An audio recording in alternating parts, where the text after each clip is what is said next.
Hello and welcome back to another episode of a Cozy Christmas Podcast.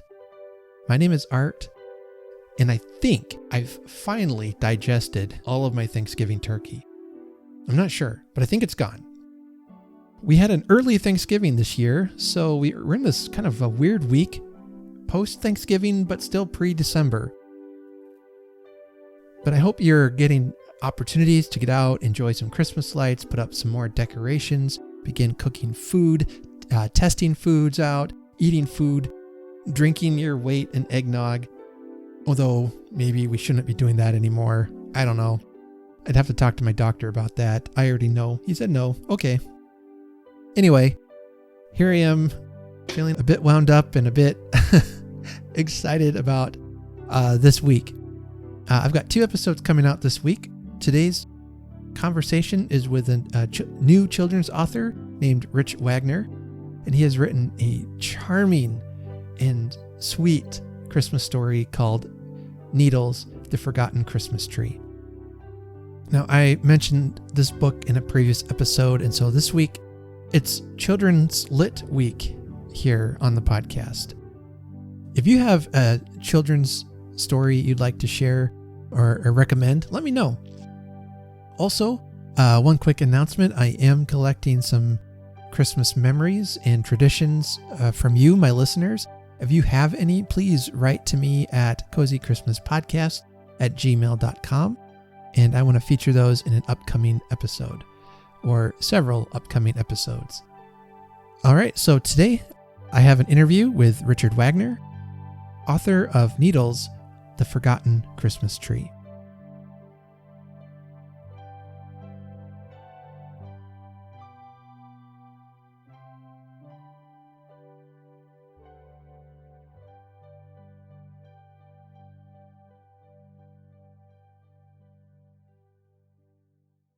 Welcome back to a Cozy Christmas Podcast, and today I have a special guest with me.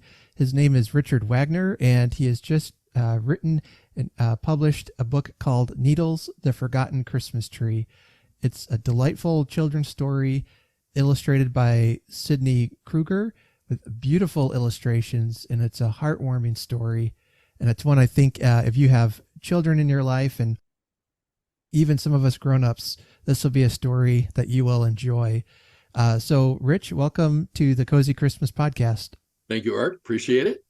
Yeah, thank you so much for sending me a copy of the book and everything. It's real delight. It was a delight to read. Well, thank you. Appreciate that. Yeah, why don't you tell us a little bit about yourself and about this book you've written? Okay. Well, I'm by trade, I am a commercial real estate developer, and I'm married. I have 2 kids. They just graduated from college a year ago. They're twins, and we live in Newport Beach, California. And I'm a native Southern Californian. My wife is a 6th generation Californian, which is almost unheard of. Her forefathers came across in covered wagons, so kind of an interesting story from her side. Oh, I bet. But the genesis of this book, how I came up with this book, it's actually based upon a true story. Mm-hmm. When I was about 14 years old, a business associate of my dad's delivered a tree to us to the house as just sort of a thank you for something that my dad had done for him. Problem was, we already had a Christmas tree all decorated in the living room. So we tried to find somebody to take this little tree, but we couldn't find anybody. And unfortunately, this little tree sat forlornly outside during the entire holidays, alone and forgotten. And, I never forgot that little tree. And this book is a testament to that tree and what might have been. Mm. I've been wanting to write this story for between 40 and 50 years, and finally one day I just sat down and wrote a story, but albeit with a happier ending. Yes. One of the things I like to do is when I talk to my guests is to talk about some of their favorite Christmas memories and things, but it sounds like this is one that really made an impact in your life and you just kind of held on to. It did. It stayed with me all these years. And there's so many times I wanted to sit down and write a story based upon this. And I guess life got in the way, with kids and work and everything else. And finally, I just had some time where I was able to sit down and say, okay, I'm going to do this. And what was very interesting about it was is that writing the book did not, the initial story did not take that long, maybe a couple hours. But then I refined it and I refined it, and I thought seriously about, okay, it's definitely a children's story. I need to make it simpler. I need to make it so that it was easier to understand. So,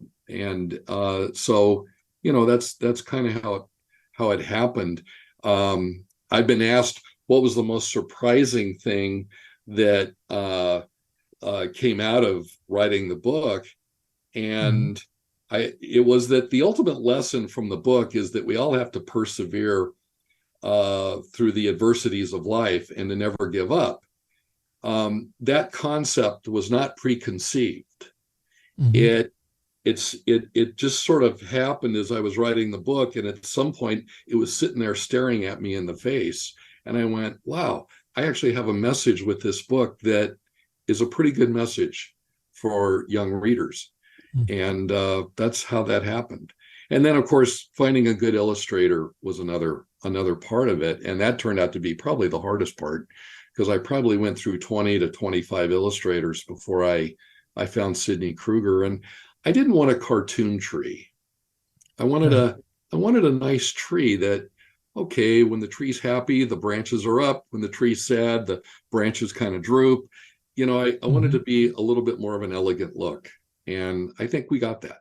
Yeah. Like you said, it was written for like children, young readers. But as an adult, I'm just looking through this, and the pictures are just gorgeous. And I know some of us adults, we still like to read children's stories. And this is one that would be great to have out, on your coffee table or something, just to add to the decorations of Christmas. And these really are just phenomenal to go along with such a wonderful story that you've written. It's kind of interesting because it's book signings that I've done. I've had a number of adults buy the book, and I said, "Oh, is this for your children or grandchildren?" No, I just want the book. Yeah. In fact, the other day we were at dinner with some friends, and I handed them the book, and they had a 24-year-old daughter who started reading the book, and she started getting tears in her eyes. And she says, "This is a wonderful book. I'm keeping this book." So it was kind of neat. Yeah. Oh, that's got to be just very satisfying to you to know you've created this thing that everyone is enjoying, even beyond your intended audience. It's very interesting. Yeah. It's been an interesting ride thus far. Right. Now, have you wanted to be an author, or is this kind of was this a new venture for you? It was a new venture. I've written articles for newspapers before, local papers. I wrote an article for the Wall Street Journal. I've done that kind of thing. Wasn't for kids, of course. Right. And I always liked writing stories when I was in school. I had very good teachers growing up. I learned to write. And I read a lot of books. My dad had an extensive library, and I used to go to the local library all the time and pull out books. I did a lot of reading. And so, I think writing was always something I wanted to do, but I never really had necessarily a topic to sit down and write a book about, except for this one. And now that we've done this, I'm actually, people are telling me I should write another book. And so, and some people have told me that I should do a series with needles. And so I've got an idea for the next one. I'm going to see if I can make it work. That was going to be one of my questions is, do you have any future plans for this? Well, I'm going to sit down and see if I can write another book about needles. And I've also got some ideas swirling in my head about some other ideas. I like the idea of just coming up with some life lessons for kids in these books. I kind of like writing for kids, and I like the idea of coming up with some life lessons. you know. That's one of the great things about stories is that they give us those life lessons, and Right. they're, I don't know if they're easier, but to understand when it's as a story, but somehow it's just that power of the story can really sell what you're trying to say. Of course, on my podcast, I talk a lot about, A Christmas Carol by Dickens. And that was one of his purposes, is to write a story that would change people or give them a lesson. And I think that's really at the heart of a good Christmas story. So as a reader, what were some of your favorite things to read? Oh, growing up? Yeah, growing up. Yeah. Wow. That's, I used to like to read a lot about history, and that type of thing. And when I say my dad had a very extensive library, one of the things he had subscribed almost his whole life after college to an organization called the Heritage Club Books, and they were all the classics. Mm-hmm. And so I remember somewhere in late elementary school, one Saturday I was bored and I went over to his library and I was just looking at books, and I pulled out Tom Sawyer, and I think I read it all that day. Mm. And I liked it so much, I started pulling out other books, Huckleberry Finn, The Red Badge of Courage. But one book that made a big impact on me was Call of the Wild. And when I read that book, I became a huge Jack London fan. Mm. So then I read Seawolf, White Fang, and some other things, and named my first dog Buck. There you go. Yeah, Call of the Wild is a phenomenal story. I know I read it when I was younger, but I just reread it recently, like within the last couple of years, and I was like, wow, this was a good story. Yeah. But I took a lot of literature in classes, American literature and English literature in school. I rarely ever read a book I didn't like, or I rarely ever didn't like a book that I read. Mm-hmm. And there as I got older, I really got into some of the books you read in school, like The Sound and the Fury, and William Golding's Lord of the Flies, and just kind of offbeat books like Aerosmith by Sinclair Lewis and things like that. I just like those kind of books. And so anyway, but I also read a lot of history. I like biographies. I'm a huge World War II. I've studied a lot about World War II. My dad was in World War II, so I think that was probably part of the reason I was into that. Oh, sure. Yeah.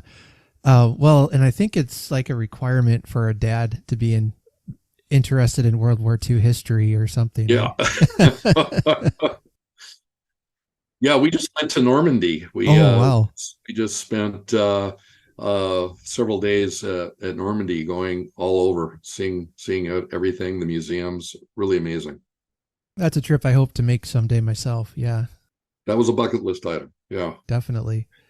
Well, see, I told you I can get sidetracked on stuff. So. Yeah, exactly. I guess getting back to the topic at hand here now, as we talk about a little bit about Christmas and all that. What were Christmases like for you growing up, and maybe how have they changed now that you're an adult? It's kind of funny. I would say a lot of the traditions we have with Christmas right now are a lot of what we grew up with. And we kind of instilled that in our kids. And it's kind of funny because my wife kind of grew up with the same kind of traditions that I did.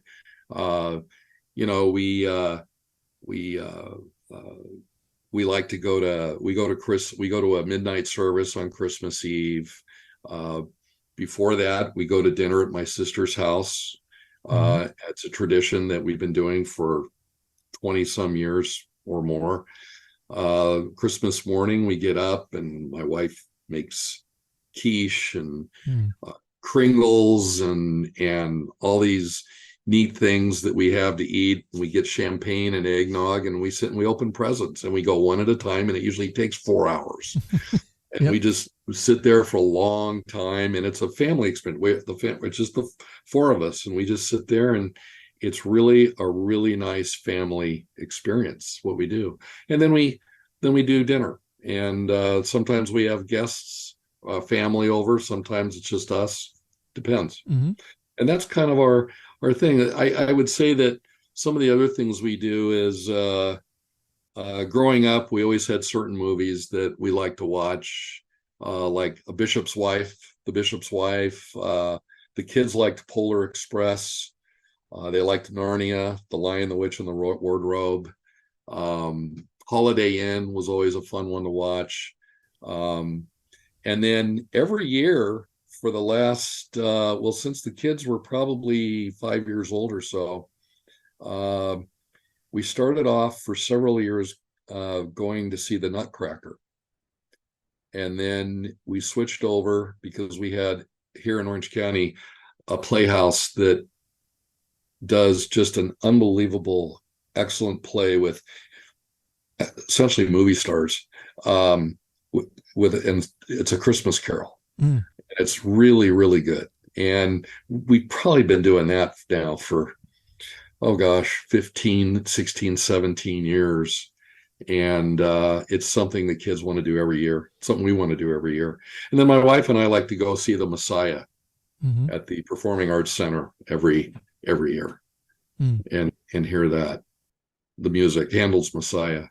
Yeah. Which is just amazing. Oh, yeah. Yeah. So, and the music we like to listen to around the house, my wife grew up with it, I grew up with it, and now my kids are like ingrained with it. Mitch Miller. If you've ever heard the Mitch Miller Christmas music. I don't think so. Oh, yeah. Yeah. Well, that came out in like 1960.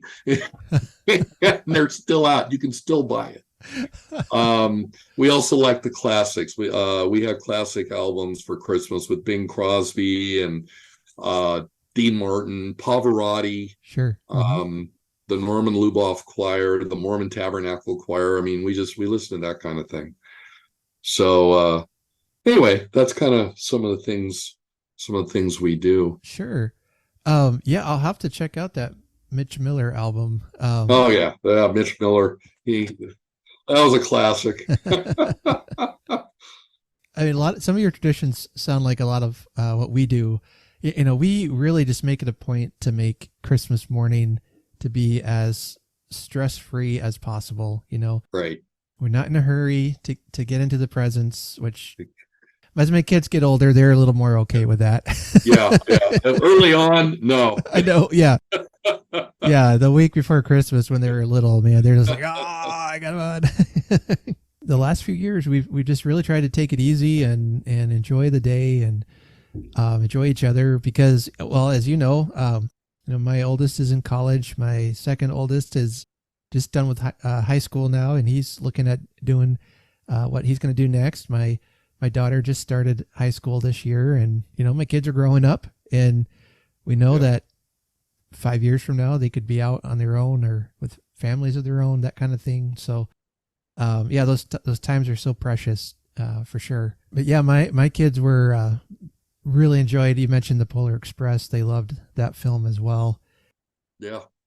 Now, growing up, for me, the big excitement was when The Grinch was on, and Mickey's Christmas Carol was another that when that music starts playing, it was just instant Christmas feeling.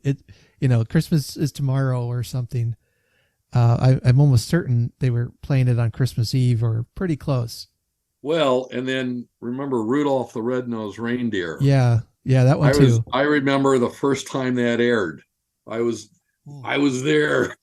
Oh, wow. That had to have been about 1960, early 60s. Mm-hmm. And then also Frosty the Snowman, that little cartoon. But yeah, the Rudolph one with the little like puppet things or whatever those were. Yeah, that thing, I remember when that came out, and we still watch it. Yeah, just for old time's sake. Right. Yeah, it's as you get older, it's some people kind of watch it now and they think, well, is this really that good? But it has so much nostalgia to it that it's almost you can't have Christmas without it. No, you're right. Absolutely. Did you have any idea like what when you were first watching it that, this is something really special? This is something out of the ordinary. Well, when you're a little kid, it's really exciting. You're like, oh, wow. I mean, back then, they didn't have videos or CDs or anything like that, or streaming, right? Mm-hmm. So once a year, the Wizard of Oz would be on TV, and they'd have like an intro where they'd have a guy that was narrating it and talking about it. And then, I mean, everybody in the country sat in their living rooms and watched the Wizard of Oz with their kids, and it was only on once a year. And so it was like, oh my gosh, this is so special. And then there was a Peter Pan with Mary Martin, and based on the play they did on Broadway, and same thing they did with that. You only got it once a year. And then Rudolph came out, and that was like once a year, and it was sort of like, now you can watch it 10 times in 2 days if you want. But back then it was once a year, and it was a big deal, really big deal. Everybody did it. And then, of course, you go to school the next day and everybody's talking about it. Mm-hmm. And my kids, they watched The Wizard of Oz and they liked it. So they said, let's watch The Wizard of Oz again. So the next day they watched The Wizard of Oz again. And pretty soon after they watched it 20 times, okay, no big deal. Whereas I still turn on The Wizard of Oz and I go, oh, wow, okay, It's on. Yeah. I'm going to sound like a cynical old man here, but, I think we miss something when we have all these movies within demand, just too much of it. Yeah. It's almost too much. It's not special. Also on the movie maker side, it's maybe quality and thought is going down because they think, well, we'll just start churning these out. The more we turn out, the more people will watch and all that. And I don't know, maybe I'm just feeling cynical today, but we tend to watch a lot of old movies. Yeah. More so than newer movies. Yeah. And also a lot of old Westerns. There you go. I'm watching the old Western. Yep. Don't know if there's any good old Western Christmas movies though, but might be worth checking into. Yeah. Yeah, I'm not sure about that. I have to think about that. Oh, wasn't there one with Jack Palance who was like a retelling of A Christmas Carol? He was like an old cowboy something. Maybe. Yeah. I don't know. I have to look that up. Yeah. Yeah. Interesting.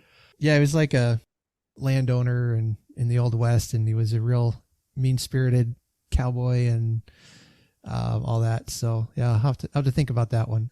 My dad liked to joke if he ever wanted us to come out of our rooms or whatever, he would put in the VHS of Star Wars, so as soon as the opening music started, we'd come running out of our bedrooms like, oh, Star Wars, it's time for Star Wars, That's funny. But yeah, it's there's something about that shared cultural experience. It's similar when you go out to going out to the movie theaters versus just even watching it at home. It's you're doing something as a group, even if you are doing it in your own home. Those are the things that made Christmas special for us, is to watch those things. Yeah. It's funny because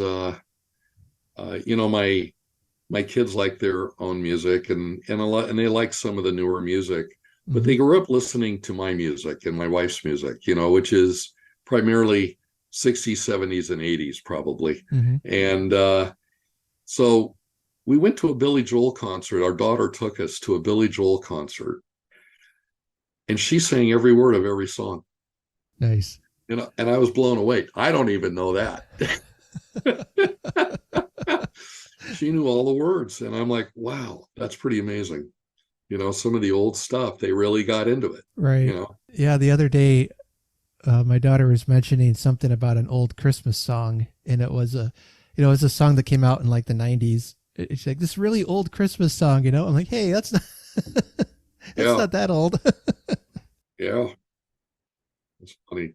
Growing up, we would spend a lot of time at Grandma and Grandpa's house for Christmas, and they always had the radio on that would be playing, like the Bing Crosby and they're timeless. Oh yeah. Yeah. And I'll still hear them come on. I mean, I've got them on my Christmas playlist and everything, and it's just like it's instant transporting back in time. Yeah. Absolutely. So this book, just kind of go back to your book a little bit. Was it just published this year or within the last couple of years?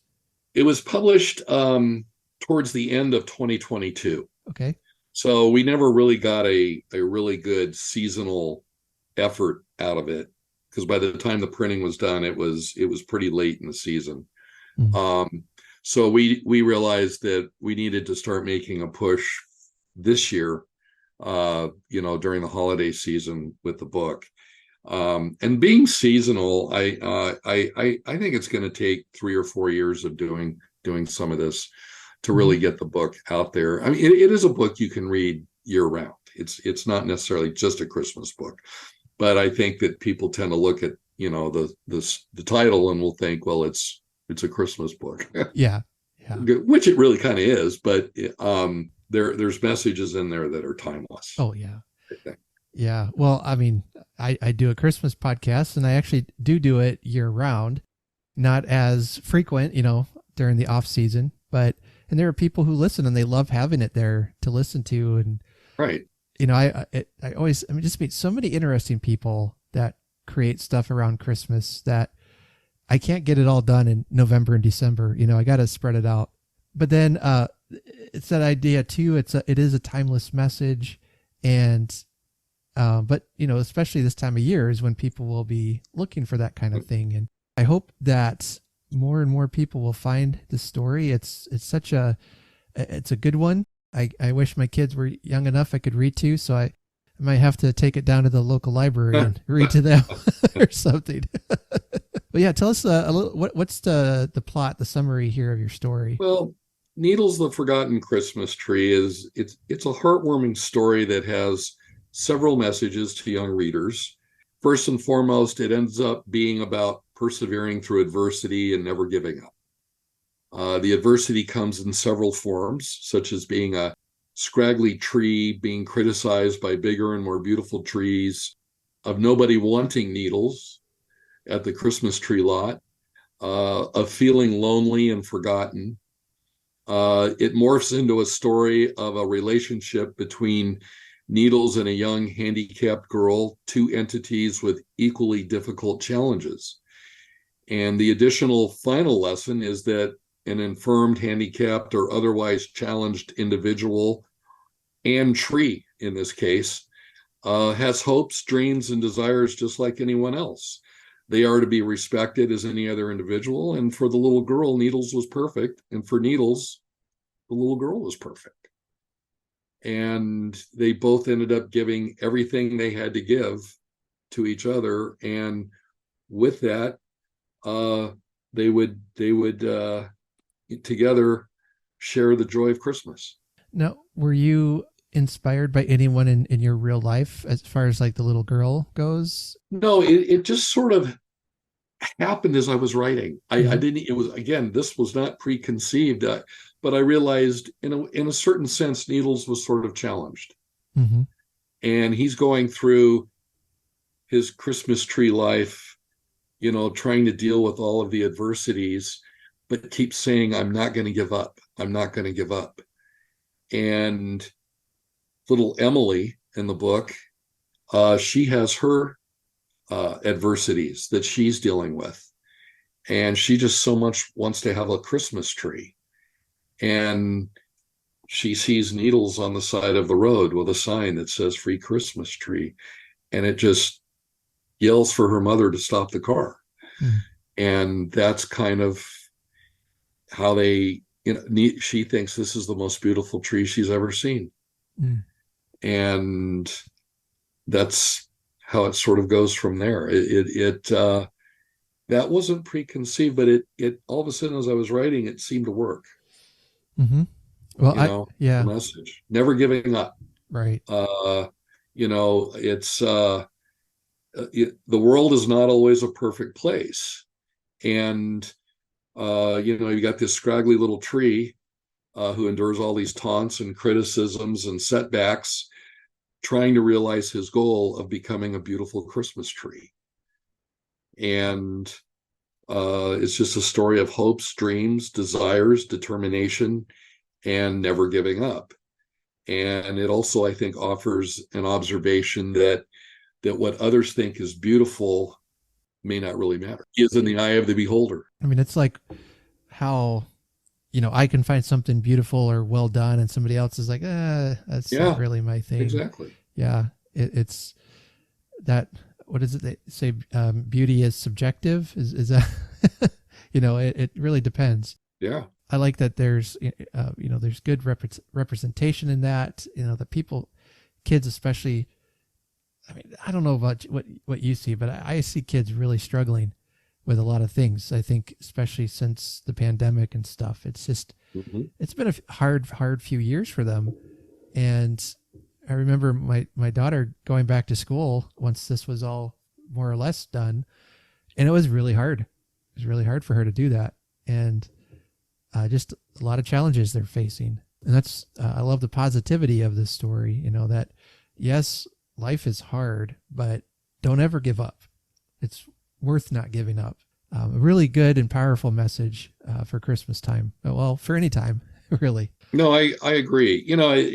I think the kid, life is hard. And if you can convey the message, a lot of young people get that message through sports,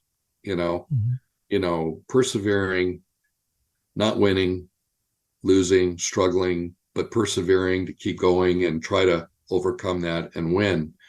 And, there's nothing wrong with losing.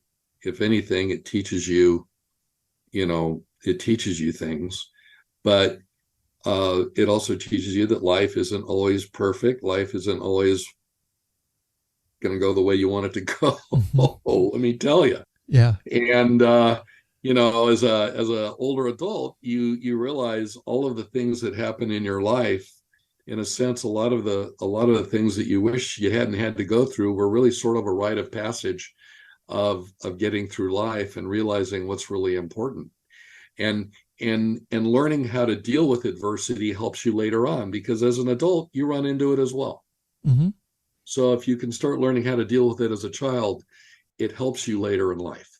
Yeah. And that's, where books were a big help to me in that, because I was not and am not athletic, and I'd rather not learn those things through sports. But, you can learn that through a good story. It teaches you and shows you, even, how to have grace in defeat and things like that. I mean, it's all there in our stories. We just need to read them. I agree. Yeah, absolutely. All right. Well, this book is available now. It's available on Amazon, online, or on Barnes & Noble, or my website, needlesthechristmastree.com. But it is on Amazon. It's on both Kindle and hardcover. It's a bestseller on Amazon at this point. It's won numerous awards: Mom's Choice Award, Reader's Favorite, and Literary Titan. And these are all things that it won. I'm blown away that it got all these awards. Yeah, it's easy to find and buy if you want to. Excellent. Well, I'll make sure to link those things in the show notes too, for people to be able to find it. And so as we need to wrap up here, but before I go, what are some things you're looking forward to this year for Christmas time? Well, my son works in Chicago, and so he'll be coming out for Christmas, and that's really great, because we just can't wait to see him. My daughter is here in Orange County, and so the four of us will be together. We will be having family over this year, which will be a lot of fun. That's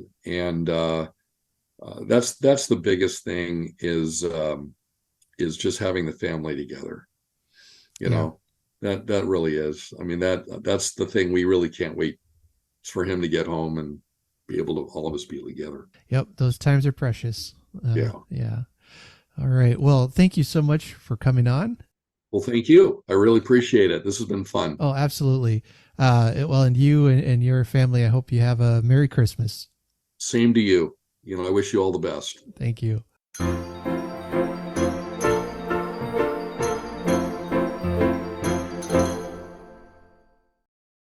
Well, stay tuned for my next episode coming out at the end of this week. I'll be talking to another author who has written a really fun little children's story called Double Trouble in the Upside Down Christmas Tree. It's by Tyler G. Mitchell, and I'll have him on the podcast. We're going to talk about that story and how its origins are in a real life event that occurred when he was a young boy. So you won't want to miss that episode coming out at the end of this week. And then the following Monday, I'll have on the show author Kyle Poles, who has written a book called From Nicholas to Christmas, which explores another origin story of Santa Claus. So if you like to read those, which I kind of do, I like to see all the different origin stories about Santa and how people have imagined it. And Kyle is one of those who not only has a great story to tell, he's lived a pretty interesting story as well. And he's going to share that with us. And then after that, probably sometime in there, I'll be also releasing some episodes that are just some Christmas stories, some things that you can have on in the background or listen to as you're trying to relax around the Christmas tree that will hopefully get you in a Christmassy mood. Thank you so much for listening to the Cozy Christmas Podcast. If you would like to help support the show, the best thing that you can do is to share it on your social media account, share it with a friend, leave us a rating and a review, because that really does help get the word out. I could not do this without you guys, and I appreciate it all so much. If you would like to help us out in a financial way, there are several options for you listed in the show notes. You can make a donation on Ko-fi.com, and if you send me your address, I will send out a Christmas card with a bookmark or sticker as my way of saying thank you. There's also some t-shirts, podcast merchandise, hand-painted ornaments I've done over this past year. And a special thank you to Karen and Angela. Your support, not just your financial support, but your encouragement, your positivity, your absolute joy over what I do here really helps keep the podcast moving. And it keeps me inspired to keep doing what I'm doing. So thank you.